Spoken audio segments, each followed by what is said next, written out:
Hi friends, তো আজ আমরা যাচ্ছি সান্থারের দিকে। সান্থার যেতে গিয়ে কি পাবো না পাবো ঠিক জানি না, কিন্তু আপনাদেরকে এর আগেবার দেখানো ছিল পাবং চারকোল যাওয়ার সময়। তো আমি চিন্তা করছি আজকে যেটা অন দা ওয়ে পাবো সেই ভিউ পয়েন্টগুলো বা কিছু ছোটখাটো জিনিসগুলো তুলে ধরার চেষ্টা করব। তো এখন আমি আছি শিলিগুড়ি। তো শিলিগুড়ির থেকে কেবল বেরোলাম। এটা জানুয়ারি, ফেব্রুয়ারি, মার্চ, এপ্রিল, মে, জুন মাস ভয়ঙ্কর গরম শিলিগুড়ি, মোটামুটি 34 ডিগ্রি, প্রচন্ড গরম, এসি চলছে। তো চলুন গিয়ে কি পাওয়া যায় না পাওয়া যায় দেখি, উপরের ওয়েদারটা কিরকম আপনাদের কাছে ওটা তুলে ধরার চেষ্টা করব। আর এই মাসটা আসাটা কতটা সুবিধাজনক, কতটা কষ্টদায়ক বা কতটা আরামদায়ক সেগুলো সবই আপনাদের কাছে তুলে ধরার চেষ্টা করব। চলুন আগে বেরিয়ে আসি। তো ফ্রেন্ডস, প্রচন্ড গরম শিলিগুড়ি, ভয়ঙ্কর গরম। আমরা বাইপাস রোড দিয়ে যাচ্ছি। শিলিগুড়িতে এই সময় মারাত্মক জ্যাম থাকে। তো বাইপাস দিয়ে আমরা বেরিয়ে যাব শালুগড়া মেন রোডে, যেটা সেবক রোড। সেবক রোড দিয়ে আমরা মহানন্দা ওয়াইল্ড লাইফ সেঞ্চুরি জঙ্গলের মধ্যে দিয়ে বেরিয়ে যাব।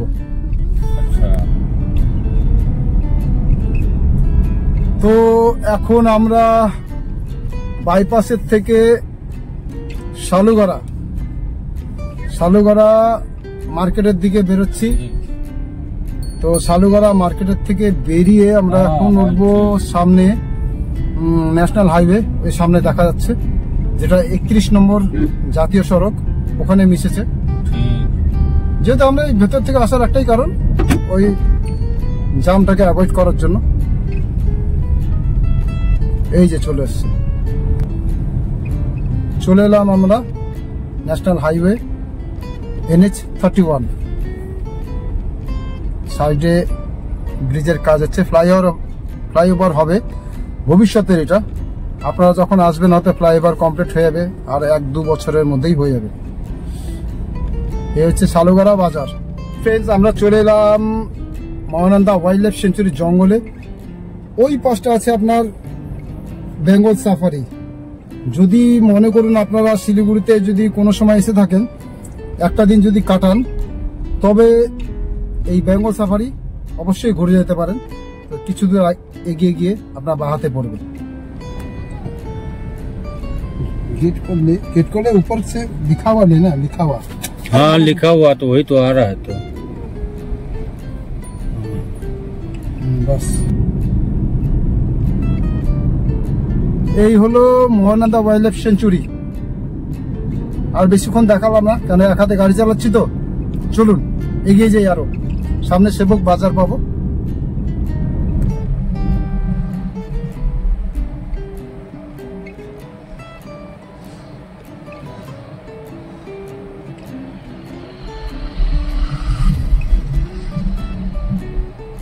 তো ফ্রেন্ডস, আমরা এখন সেবক বাজারের মুখে।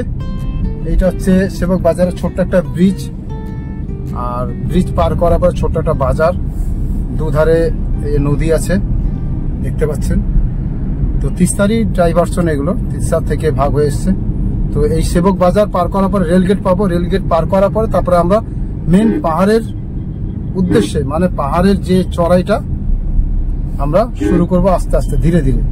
তো এটা হচ্ছে সেবক বাজার। আপনারা যখনই গ্যাংটক, কালিম্পং যখন যাবেন, ডুয়ার্স যাবেন এদিক থেকে, তো এই সেবক বাজার আপনাকে পার করতেই হবে। তো চলুন এগিয়ে যাই, সামনে রেলগেট আছে। রেলগেট পার করার পরে এই যে জাম, যখন রেলগেট পড়া থাকে মারাত্মক জাম লাগে, কিন্তু জামটা বেশিক্ষণ থাকে না, খুলে যায়। কিন্তু কোনো কোনো দিন আবার এটাতে এই রেলগেটে 1 ঘন্টা, 1.5 ঘন্টা, 2 ঘন্টাও লেগে যায়। তো অবভিয়াসলি আপনারা যখনই চিন্তা করবেন, ঘন্টা 2 হাতে নিয়ে আপনারা চেক আউট করবেন, জাম মারাত্মক লাগে। সেবক কোরোনেশন ব্রিজ, এই হচ্ছে সেবক কোরোনেশন ব্রিজ, যা ব্রিটিশ পিরিয়ডে তৈরি।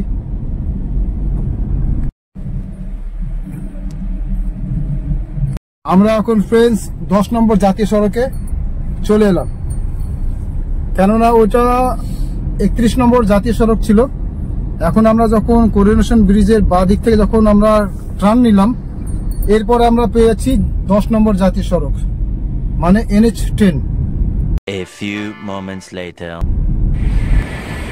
এই যে পাথর পাথর পড়েছে ফ্রেন্ডস উপর থেকে। এই যে দেখুন, বর্ষাকাল খুবই রিক্সি গ্যাংটকের রাস্তা অ্যাকচুয়ালি দেখতে গেলে পরে ড্রাইভারদের জন্য। তো কি করবো, আর ওখানে তো ট্রেনে চললাম তবু লেগে গেল। আর এই যে এটাও লেগেছিল, এটা লেগেছে 29 মাইলে বড় পাথর পড়ে। এটা ফ্রেন্ডস কালীঝোড়া ড্যাম। তো এর উপর দিয়েই আমরা যাব, কেননা আমরা ড্যামের উপরে ভিডিও শ্যুট করতে পারবো না, তো এই জন্য দূরের থেকে দেখিয়ে দিচ্ছি। ওখানে নিষেধ, এনএইচপিসির প্রপার্টি, তো আমরা এটা অ্যালার্ট করে না ক্যামেরা।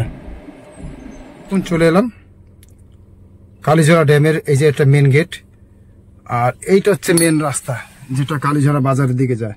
তো আমরা তো এখন বাজার যাব না, যেহেতু আমরা রাইট টার্ন নিয়ে তিস্তার উপর দিয়ে যাব এই কালীঝোড়া ড্যামের গেটটা, কেন এরপরে আমি ভিডিও শুট করতে পারবো না, তাই জন্য আপনাকে দেখে দিলাম। এটা অন দ্য ওয়ে, আপনারা দেখতে পারবেন। তো ফ্রেন্ডস, আমরা এখন ড্যামটা পেরোলাম, কালীঝোড়া ড্যাম। তো কালীঝোড়া ড্যামের মধ্যে যেহেতু ভিডিও করতে দেওয়া, শুট করা নিষেধ, তো নিচের থেকে কিছুটা দেখানোর চেষ্টা করছি, এটাও মানা অ্যাকচুয়ালি।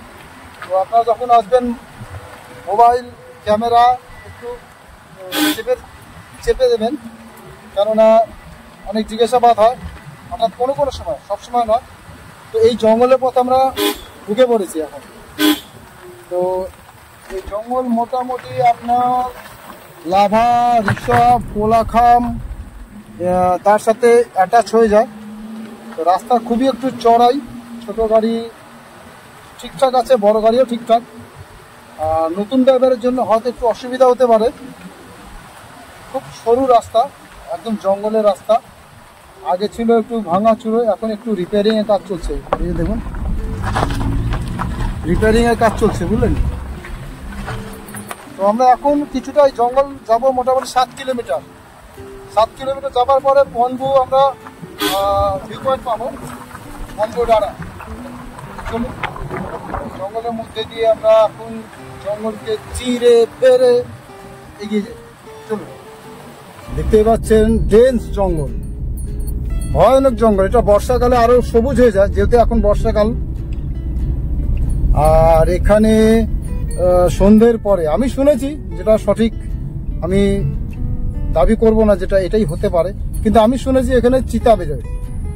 চিতা বেরোনোর কারণ হতে পারে, কারণ এখানে মোটামুটি হরিণ আমি নিজের চোখে দেখেছি। আর কার্লোস বলে এখানে একটা বন মুরগি পাওয়া যায়, ব্ল্যাক কালারের, বেশ বড় সড়ো হয়, ময়ূরের সাইজ। তো ওই বন মুরগিও দেখেছি। তো আলটিমেটলি আমরা ভেবে নিতে পারি, কেন যেহেতু এই 7 কিলোমিটার মধ্যে কোনো জনবসতি নেই, সম্পূর্ণ জঙ্গল আর জঙ্গল। তো অনেকে ভাবতে পারে যে এখানে ল্যান্ডস্লাইডিং এর কোনো ব্যাপার আছে নাকি। খুব একটা এখানে ল্যান্ডস্লাইডিং এ ভয় নেই, শুধু ভয় হচ্ছে একটাই, যে রাস্তা চাপা, নতুন ড্রাইভার যদি হয় তার জন্য একটু অসুবিধা হতে পারে। আর চড়াই আছে, রাস্তাটা খুবই চড়াই, দেখতেই পাচ্ছেন আপনারা। আর জনশূন্য, এনে যদি গাড়ি খারাপ হয়ে যায় তাহলে একটু কষ্টদায়ক হয়ে যাবে ড্রাইভারের জন্য, আর সাথে টুরিস্টের জন্য। রাস্তা কিন্তু ভালোই সরু, কিন্তু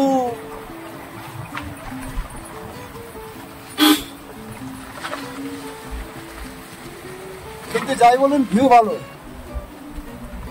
ভিউ মারাত্মক। কিন্তু এই ভিউ হচ্ছে বেসিক্যালি আপনার যে বর্ষাকালে দেখা যায়, কেন চারিধারে সবুজ হওয়ার কারণে এটা আরো দুর্ধর্ষ হয়ে ওঠে। রাস্তা ছোট, এটা আপনাকে মানতেই হবে। রাস্তা খানিকটা যদি বলা যায় অনেকটাই ছোট।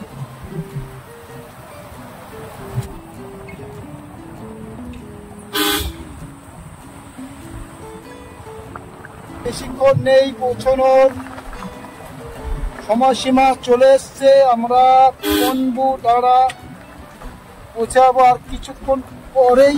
রাস্তা প্রচন্ড, রাস্তার কিন্তু কাজ হচ্ছে, কিন্তু এখানকারই গ্রামের লোকেরা সবাই সকলে এসে এখন দেখলাম, কেন ওখানে আমি গাড়ি স্লো করতে পারলাম না, যেহেতু আমার এক হাতে মোবাইল আছে। তো তো আমি শ্যুট করতে পারিনি। ওনারা সবাই স্কুটি করে এসছে গ্রামের থেকে, সবাই এসে একজন আরেকজনের সহায়তা করছে। সবাই মিলে ছোট ছোট গাড্ডাগুলো, ভাঙা চুড়ো যেগুলো আছে এগুলো সব ভরছে। তো আশা করি ঠিক হয়ে যাবে, কেননা এই গ্রামের রাস্তা বলতে গেলে এই একটাই, যারা নিজের গাড়ি নিয়ে আসে, নিজে সেলফ ড্রাইভ, মানে যারা নিজেরা ড্রাইভ করে, তাদেরকে নিয়ে একটু আমাদের সমস্যা হয়। কেননা আমাদের পাহাড়সের রুলে আছে যেরকম আপনার যেমন বাঁ সাইড, লেফট হ্যান্ড হচ্ছে আপনার সাইড, আপনি ওই সাইডটা ধরে চালাবেন। কিন্তু আর যেই গাড়ি চড়ছে পাহাড়ের উপরের দিকে তাদেরকে সাইড দেবে যেই গাড়ি ডাউনে নামছে।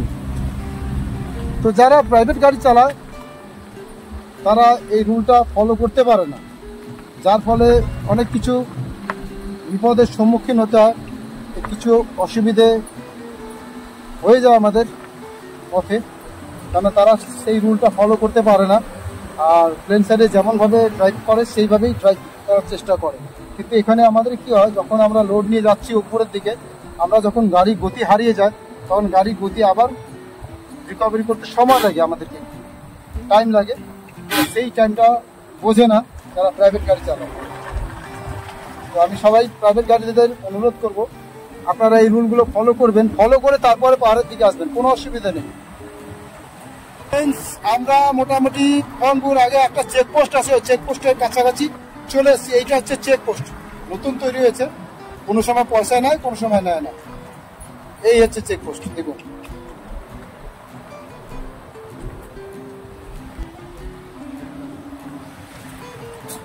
তো ফ্রেন্ডস, আমরা এখন ওই চেকপোস্ট পেরোলাম। যেহেতু আমি সবসময় যাতায়াত করি এই রাস্তা, তো খুব একটা অতটা চেক হয় না, কিছুটা ছুট থাকে, বুঝলেন তো, কন্টিনিউ যারা যাওয়া আসা করে।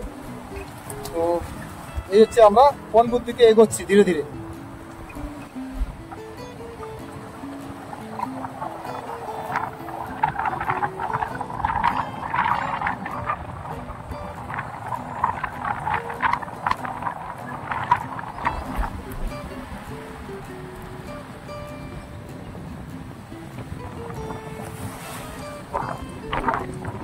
তো ফ্রেন্ডস, আমরা মোটামুটি পনপুর কাছাকাছি, দেখতেই পাচ্ছেন সামনে পুরো মেঘে ঢাকা, একদম মেঘে ঢাকা। এই পয়েন্টটার নাম হচ্ছে পনবু।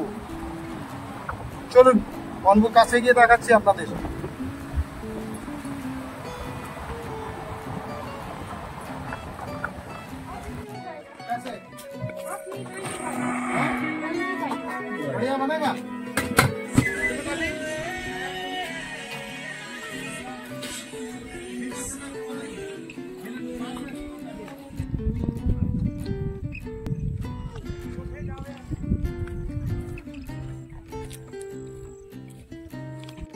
তো ফ্রেন্ডস, এই হচ্ছে পনবু ডাঁড়া,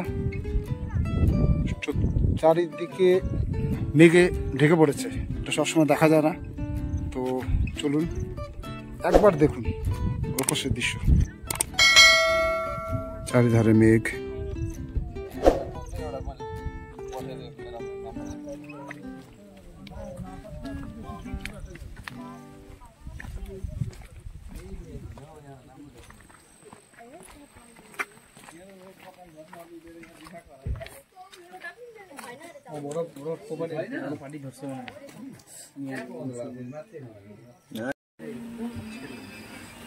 পছন্দ আছে?